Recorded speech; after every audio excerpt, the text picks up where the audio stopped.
Hello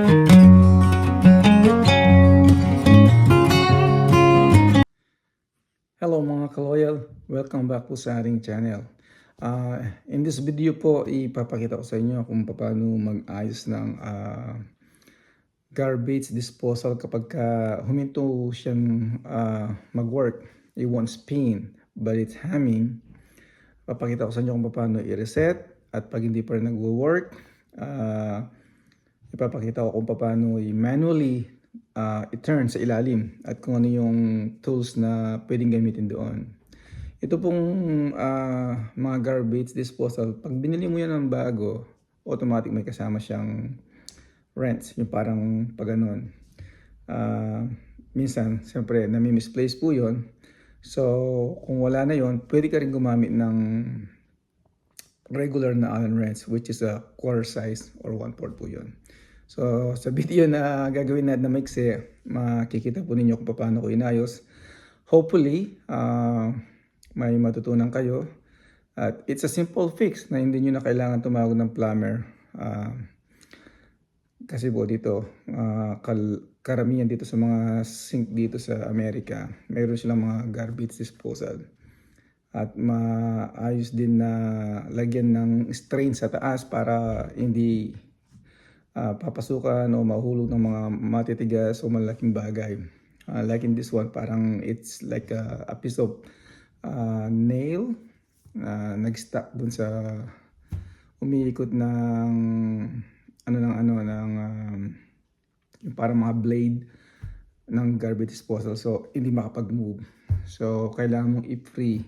However, kahit maalis mo yun, kailangan mag-reset ka or manually i-turn mo muna sa ilalim.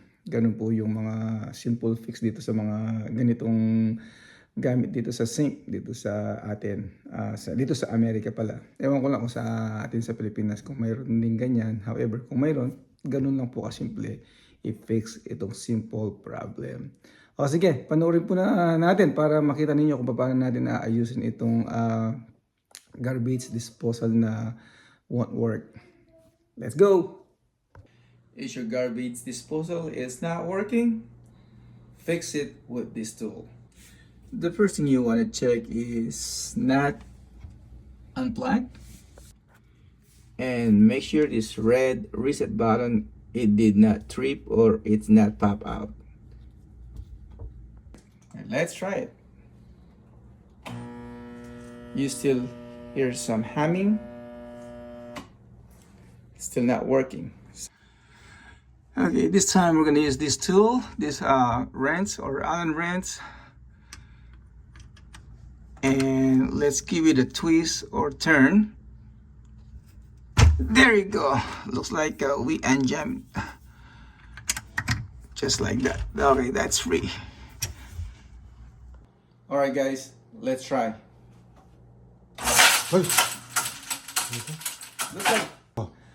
Looks like there's something in there too. That's something we need to check. That's probably the causing of the jam. Okay, guys, this time we're gonna check if there's metal right here. There you go. Looks like there's a nail. So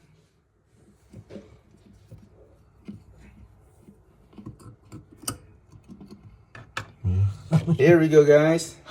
Here's the culprit. It's a metal or a nail. All right. All right, guys, let's try it again. There you go.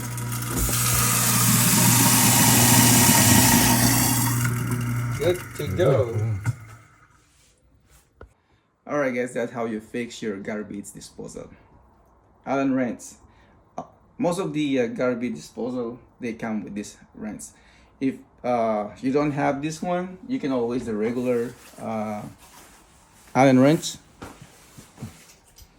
Like this one, I think the size is 1/4 or 1/4 right there.